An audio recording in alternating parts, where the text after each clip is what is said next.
Vous êtes nombreux à faire une demande sur notre chaîne YouTube Assistance Juridique Digitale Leadership. Quand est-ce que nous allons rencontrer les experts judiciaires, voilà, pour faire comprendre quand même aux profanes certaines problématiques liées à la saisie immobilière ou bien à la vente immobilière. Bienvenue au numéro 2 de notre émission, le rendez-vous des pros, sur notre chaîne YouTube Assistance Juridique Digitale et Leadership. Aujourd'hui, nous allons rencontrer un huissier très charismatique, M. Sagna. Donc, il est même le président de l'association des huissiers du Sénégal.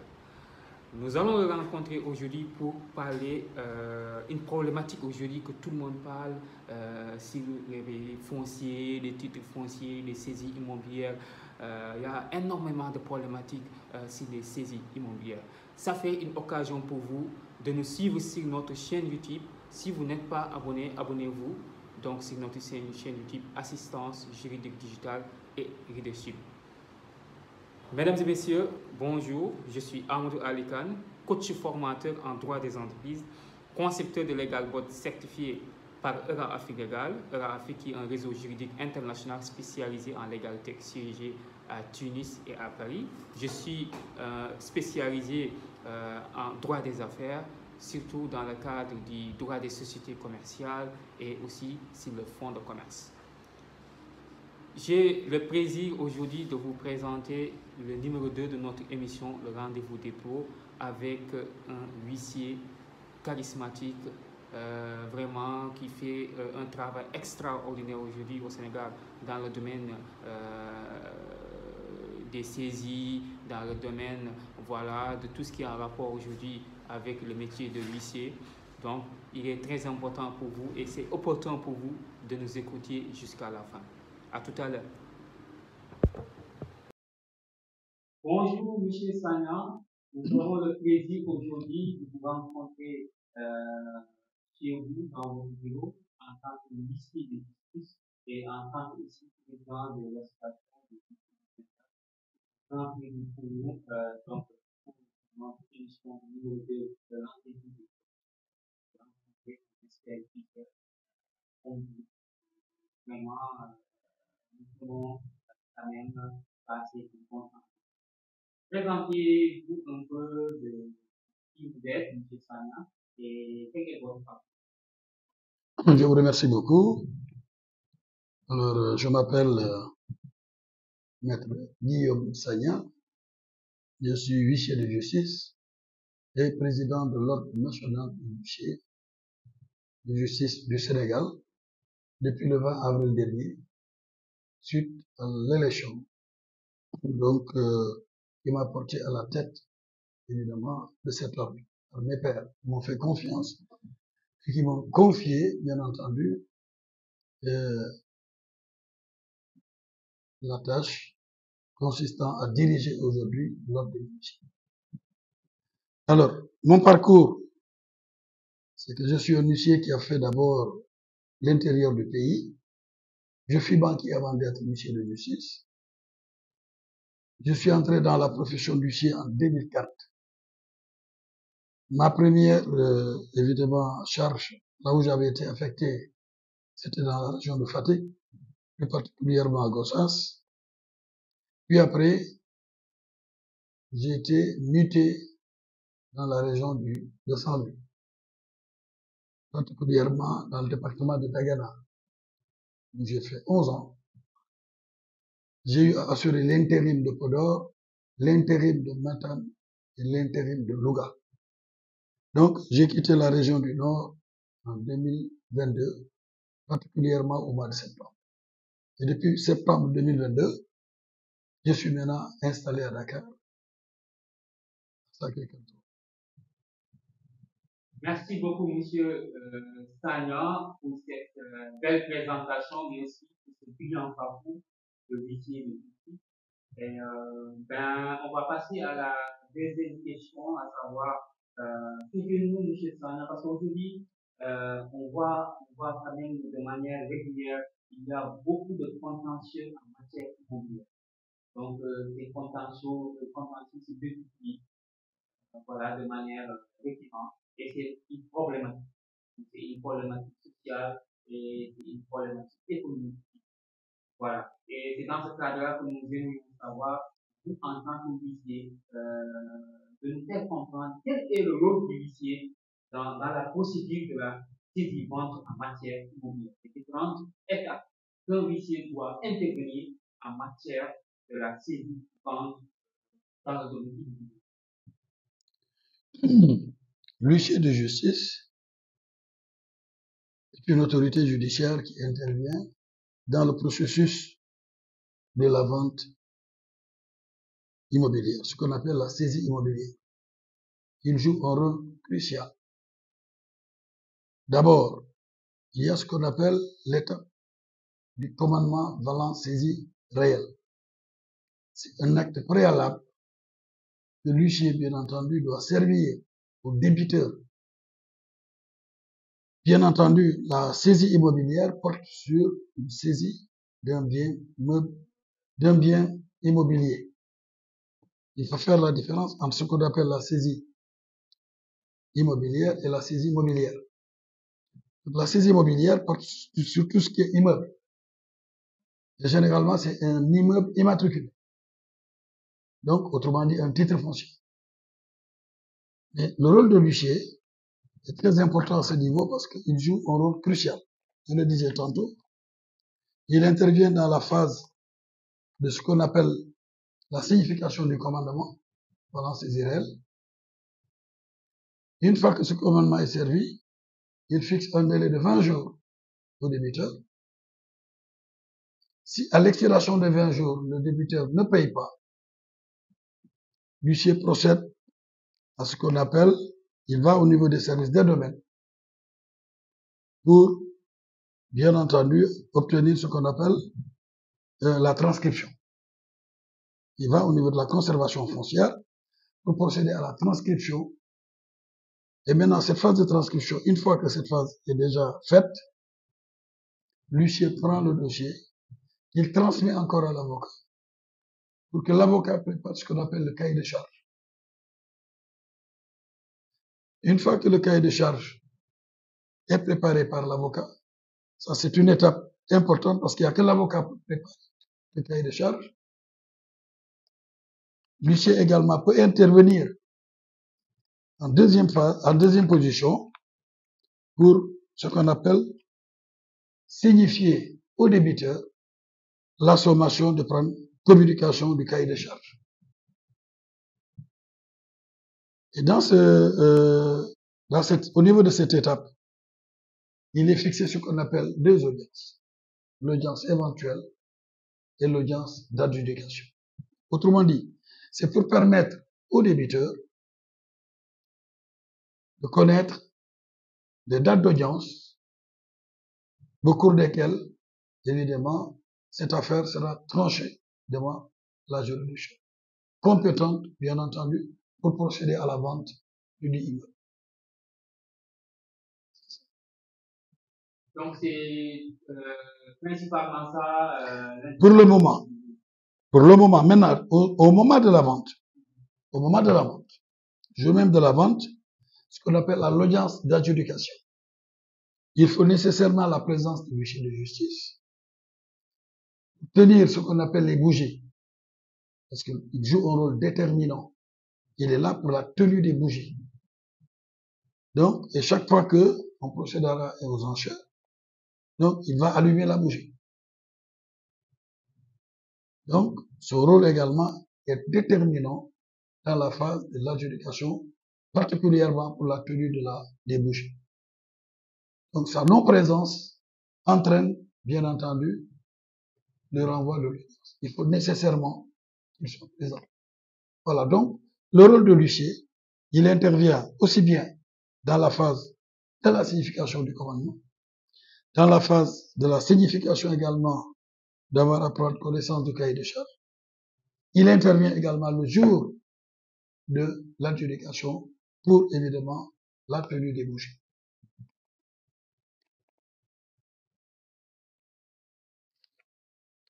C'est bon, C'est différents lots d'initiés dans le cadre de la saisie immobilière et aussi dans le cadre de la vente. C'est ça. Voilà. Ce sont les étapes. Il y a le commandement préalable qui est là, le délai de 20 jours. Puis ensuite, il y a la signification. Il va signifier à l'autre partie, à la partie débitrice, d'avoir à prendre connaissance du cahier de charges. Et puis ensuite, le jour même de l'audience d'éducation, sa présence est obligatoire. S'il n'est pas présent, il n'y a pas d'audience. Non, il n'y a même pas d'audience. On renvoie la présence de monsieur, elle est obligatoire. Merci beaucoup, M. Sagnan, pour ces éclaircissements par rapport à l'intervention du monsieur dans la procédure de la suivante en matière immobilière. C'est très important que les citoyens le sachent, que les profanes le sachent, pour pouvoir quand même prévenir donc à ce qu'on appelle les contentieux immobiliers. Donc, bien gros prévenir, parce qu'il y a des gens aujourd'hui qui pourraient éviter des contentieux si c'était bien important. Parce que, en fait, tout le problème, c'est que vous allez d'abord voir un débiteur. Il doit de l'argent. Vous lui servez un commandement préalable. Le commandement préalable, évidemment, il a une durée de 20 jours. C'est pour l'inciter d'abord à se rapprocher d'abord de son créancier. Pour pouvoir trouver un accord éventuel avec son créancier. Souvent, quand vous servez l'acte, il y a malheureusement, les gens refusent de se rapprocher de leur créancier. Les raisons, je les ignore. Maintenant, quand vous attendez à l'expiration des 20 jours, si malheureusement le monsieur ne se rapproche pas de son créancier, ne vient pas vers monsieur pour payer, nous, on passe aux étapes supérieures. C'est bien entendu donner l'acte, le commandement valant saisie réelle, le second original et la copie qu'on retourne à l'avocat pour qu'il puisse préparer ce qu'on appelle le cahier de charge. Maintenant, une fois qu'il aura le cahier de charge, avec toutes les formalités du greffe et tout, il vous le redonne pour que vous communiquiez également au débiteur ce qu'on appelle le cahier de charge. Et dans le cahier de charge, il y a deux dates. Il y a la date de l'audience éventuelle. Ensuite, il y a la date de l'audience d'adjudication. Entre les deux audiences, il y a des écarts qui tournent autour de 30 jours. Normalement, parce que c'est des audiences qui tournent à 30 ou 60 jours. Donc, si malheureusement le client ne se présente pas, il y a la vente qui est faite au niveau de la barre. Au cours de la vente, il faut nécessairement également la présence de monsieur pour la tenue des bouchées. Ce qu'on appelle la phase d'adjudication. C'est fait devant la juridiction. Merci beaucoup. En tout cas, il y a eu des éclaircissements approfondis par rapport à ça. Nous vous remercions M. Sagnan pour les éclaircissements par rapport à savoir la séduisante. Bon, on va passer à la troisième question, troisième intervention. En fait, M. Sagnan, quel conseil donneriez-vous aux personnes physiques et morales qui font des transactions immobilières régulières? Quel conseil donneriez-vous aux personnes physiques et morales qui font des transactions immobilières régulièrement, donc sans avoir quand même des informations suffisantes par rapport aux transactions immobilières de manière juridique? En matière de conseil, c'est que, vous savez, d'abord, les personnes, souvent, en fonction des besoins, se rapprochent d'un particulier comme également d'une institution pour solliciter un prêt. Et généralement, quand ils sollicitent un prêt, quand vous allez dans les institutions financières exigent une garantie. Alors, généralement, les débiteurs donnent en garantie leur bien immobilier. Si le bien immobilier est donné en garantie, il y a des échéances à respecter. Donc, quand vous convenez d'un échéancier clair, le conseil que je donne, c'est de bien respecter l'échéancier. C'est-à-dire de payer régulièrement, évidemment, ce qui figure dans la convention. Parce que si vous refusez de payer parce que vous êtes débiteur, au bout de quelque temps, si vos biens meubles ne parviennent pas à couvrir la créance, le créancier doit s'attaquer à votre bien immobilier. Et si on vous donne un délai et que malheureusement vous ne respectez pas le paiement, alors il va malheureusement continuer le processus jusqu'à la vente de l'immeuble au niveau du tribunal. Si j'ai un conseil à donner aux particuliers et également aux personnes morales qui font souvent des prêts, c'est bien entendu d'honorer, de respecter tous les engagements qu'ils ont pris à l'endroit de leurs créanciers. Si cela est fait, je pense qu'il y aura moins de problèmes. Donc, ce qui veut dire qu'ils ne seront pas exposés à la vente de leur immeuble. Ça, vraiment, je tiens particulièrement à le dire. Parce que quand vous devez de l'argent, forcément, si vous ne payez pas les gens, votre créancier ou bien les créanciers, donc, vont évidemment tout faire pour, bien entendu, réaliser la garantie et aboutir à la vente de l'immeuble. Encore une fois, je dis aux personnes physiques comme morales qui contractent des prêts de bien vouloir honorer leur engagement. Merci beaucoup, Monsieur Sagna, encore une fois, quand même, de donner des conseils. C'est important de se faire conseiller et aussi une manière de prévenir les contentieux. Évidemment, il y a de manière permanente des contentieux en matière immobilière. Donc, vous devez l'actualité qui est passée avec l'affaire Bordeaux, donc qui est liée à la transaction immobilière. Donc, il est très important d'être prudent en matière de transaction immobilière. Si vous n'en savez pas trop, bien vous s'approcher auprès des conseillers juridiques, auprès des huissiers de justice, voilà, de manière générale, auprès des experts judiciaires, pour prévenir quand même éventuellement les contentieux. Monsieur Sagna. Je voudrais rappeler aussi autre chose. Hein. L'huissier de justice, en matière dans la matière immobilière, l'huissier, d'abord, ne procède pas d'ailleurs à une vente. Parce que souvent, d'ailleurs, il y a des justiciables qui se rapprochent souvent des cabinets d'huissier. Vous demandez que, ben voilà, je veux acheter des terres et je sollicite votre intervention. Voilà.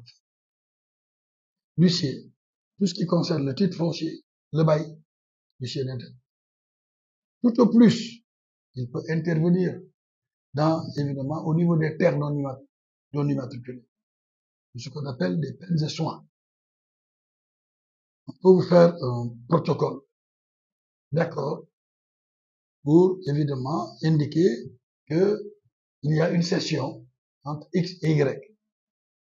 Moi, particulièrement, je ne touche pas à la terre, parce que la terre est un domaine exclusivement réservé aux notaires. Il est le seul habilité à dresser des actes qui portent sur la terre. Donc, l'huissier de justice intervient très peu, évidemment, dans ce qu'on appelle la vente immobilière. C'est-à-dire, vente de terrain. Donc, l'huissier, ce n'est pas du tout au monopole de l'huissier de justice. Merci beaucoup, M. Sagna, pour ces éclaircissements. Il est très important de le savoir. Donc, pour ne pas faire la confusion, savoir quand il faut saisir un notaire, quand il faut saisir un dossier de Monsieur Sana, nous sommes presque arrivés au terme de notre émission de rendez-vous du jour. Euh, donc, une émission d'assistance juridique et aussi une chaîne d'outils qui intervient dans le cadre de l'assistance juridique aux personnes physiques et morales qui veulent créer des amplis, donc qui veulent avoir des conseils sur la forme juridique qu'ils sont choisir, qui veulent avoir des conseils donc par rapport à tout ce qui est lié aux rédactions de contrats commerciaux, donc à tout ce qui est lié aux rédactions des contrats de prestations de services, rédaction des contrats de travail, mais aussi ceux qui aimeraient ce qu'on appelle qu'on les mettre en relation avec des experts, donc la mise en relation avec des experts pour vraiment la facilitation donc, voilà, nous aimerions savoir votre mot de la fin. Donc voilà. Et donnez-nous, laissez-nous votre contact, numéro de téléphone, siège social, c'est important. Pour ceux qui nous suivent, qui aimeraient vraiment avoir des contacts financiers en cas de besoin. Alors, moi, mon adresse d'abord, je suis à Sacré-Cœur 3. Donc, Villa, pour ne pas faire d'erreur, 10 014. Je suis joignable au 77 657 06 14. C'est mon cellulaire, ça. Alors, le mot de la fin, c'est simplement de demander aux justiciables, chaque fois qu'ils doivent évidemment faire des démarches, ou du moins faire des actions relativement à tout ce qui touche à l'immobilier, de prendre la tâche d'un spécialiste. Parce que s'ils prennent la tâche d'un spécialiste, là, les chances sont grandes de ne pas faire. Malheureusement, les gens, souvent, ne prennent pas la tâche de service, les services d'un spécialiste. Et c'est ce qui fait qu'aujourd'hui, le contentieux de plus en plus est nombreux. C'est un contentieux qui est nombreux parce que simplement, nous sommes dans nos concitoyens sont malheureusement ne prennent pas la tâche d'un spécialiste. Je les conseille encore une fois de se rapprocher donc des professionnels de droit. L'huissier de justice, c'est un professionnel du droit. Le notaire, c'est un professionnel du droit. L'avocat, c'est un professionnel du droit. Voilà mon mot de fin. Merci beaucoup, M. Sana, de nous avoir accepté de venir pour passer une émission avec vous sur l'intervention de l'huissier en matière de la sécurité dans le domaine immobilier. Vraiment, nous nous remercions de votre brillantissime intervention et de l'éclaircissement de toutes les questions et nous vous disons à la prochaine fois. Merci beaucoup. C'est moi qui vous remercie.